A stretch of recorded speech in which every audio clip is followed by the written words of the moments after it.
जी हाँ दोस्तों, तो आज हम सुनेंगे प्यासी आत्मा की कहानी, जो कि हमारे देश भारत में बहुत प्रचलित है, लेकिन एक मनगढ़ंत कहानी है।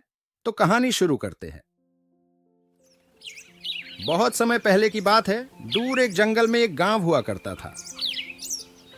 गांव के लोग मिलजुल कर बहुत प्रेम से रहते थे। उसी गांव में रमेश नाम का एक व्यक्ति अपने परिवार के साथ रहता था। रमेश बहुत सीधा साधा लेकिन आलसी व्यक्ति था। वो और उसका परिवार बहुत ही हंसी खुशी रहते थे।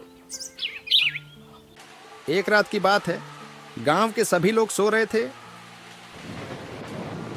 और रमेश का परिवार भी सो रहा था। रात के 2 बज रहे होंगे। रमेश को प्यास लगी, लेकिन आलसी होने की वजह से वो सोया ही रहा। लेकिन वह अकेला प्यासा नहीं था। उसकी आत्मा भी प्यास की वजह से तड़प रही थी।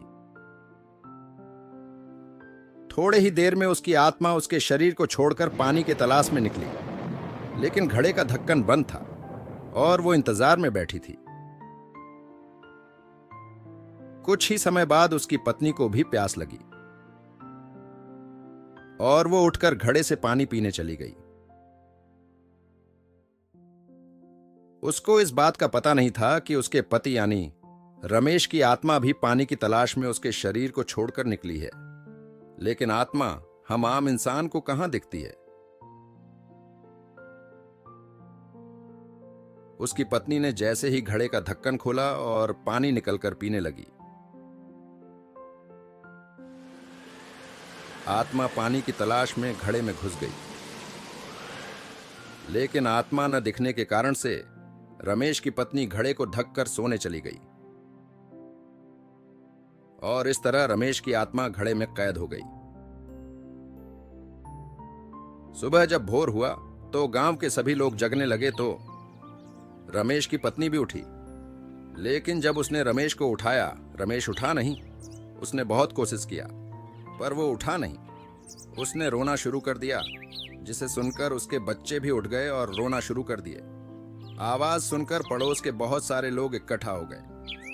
तभी लोगों के बीच खड़े एक बुजुर्ग को कमरे में रखी घड़ा पे ध्यान गया और वो समझ गए कि मामला क्या है।